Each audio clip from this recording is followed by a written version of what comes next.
Salut les gars, on continue sur le TRX4 de Tonton Benoît. Lui, il veut une teinte principale sur la coque, du noir sur le hardtop, les fenders, c'est-à-dire les garde-boue et les côtés caisses et les pare-chocs. Donc pour l'instant, j'ai découpé grossièrement la carreau, les pare-chocs sont évidemment peints à côté en noir.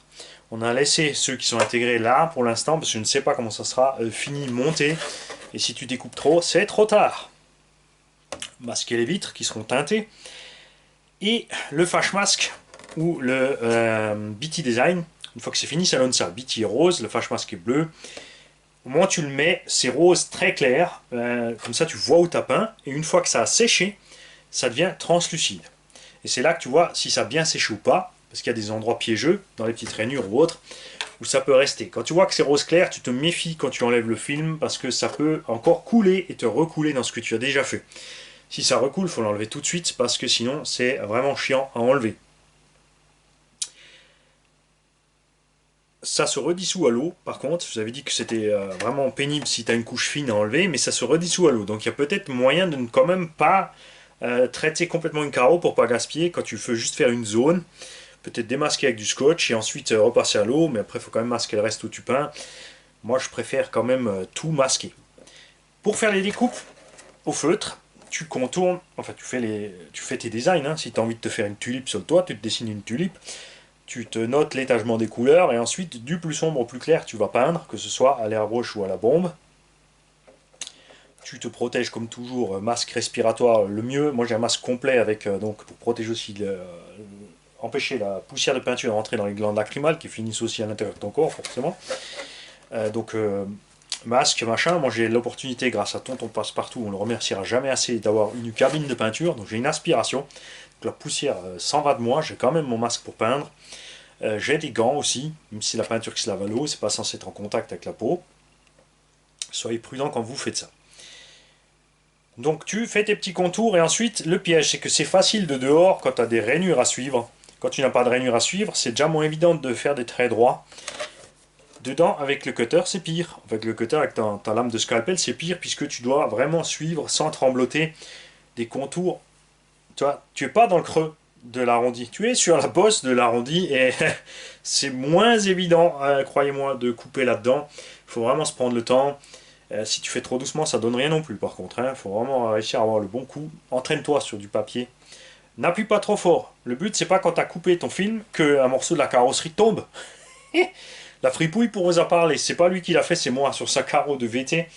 J'ai coupé les contours et quand il a pris un crash, ça s'est découpé. Le Geeks aussi, on avait fait sur une carreau de pick-up pour son Arma la benne. J'avais coupé le film de la benne, on avait passé en chrome à l'intérieur sur un impact. L'intérieur de la benne a sauté. Hein, c'est pas forcément drôle. Ensuite, si tu as arraché trop de films parce que tu as pas bien coupé, que tu as tiré dessus, tu peux, avec de la bande de masquage, peut-être rattraper un peu le coup. Ici, je vous ai mis l'exemple. Tu vois, tu peux te mettre ça sur les parties qui sont droites. Évidemment, si tu as beaucoup de virages et de dessins, c'est pas évident. Après, si tu as beaucoup de virages et de dessins, ça se verra moins si tu as merdouillé. C'est clair. Tu fais gaffe, quand tu enlèves ton film, si tu le lèves, tu as des chances que la peinture passe en dessous. Tu auras donc des coulis malgré que tu aies mis du film. Donc il faut vraiment bien couper.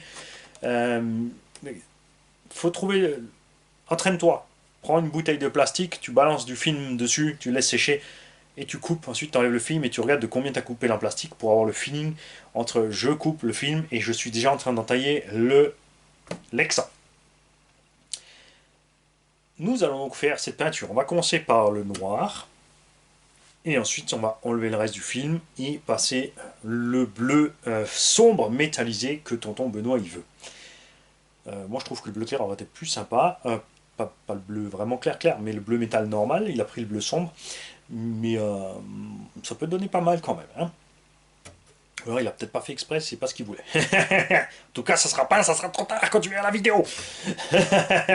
Je suis pas allé pousser le bouchon sur les détails. Il y en a qui s'amusent à couper, vu que tu as déjà le masque. Hein, tu peux couper les poignées de porte, tu peux couper les charnières de porte, tu peux couper la grille d'entrée ici pour l'essuie-glace. Gna gna gna gna gna gna. Quoique celle-là, on va peut-être encore la faire. Hein.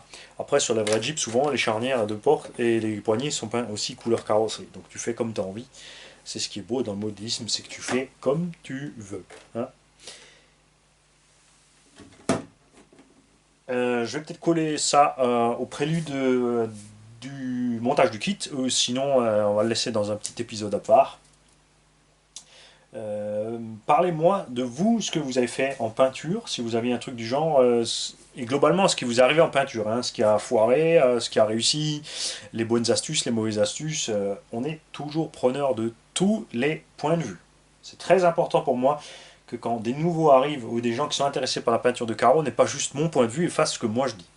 J'aimerais bien qu'ils aient vraiment en dessous une dizaine ou une quinzaine de façons différentes de faire, avec les expériences de chacun, et qu'ils puissent en tirer leurs propres conclusions et voir d'eux-mêmes et faire les essais et dire effectivement, lui il était dans le vrai sur ça, lui par contre était dans le vrai sur ça, et ensuite eux-mêmes nous écrire en dessous, attention, j'ai fait comme tu as dit, il m'est arrivé ça et ça. C'est important. C'est que et uniquement comme ça qu'on peut avancer et devenir meilleur. Salut les mecs.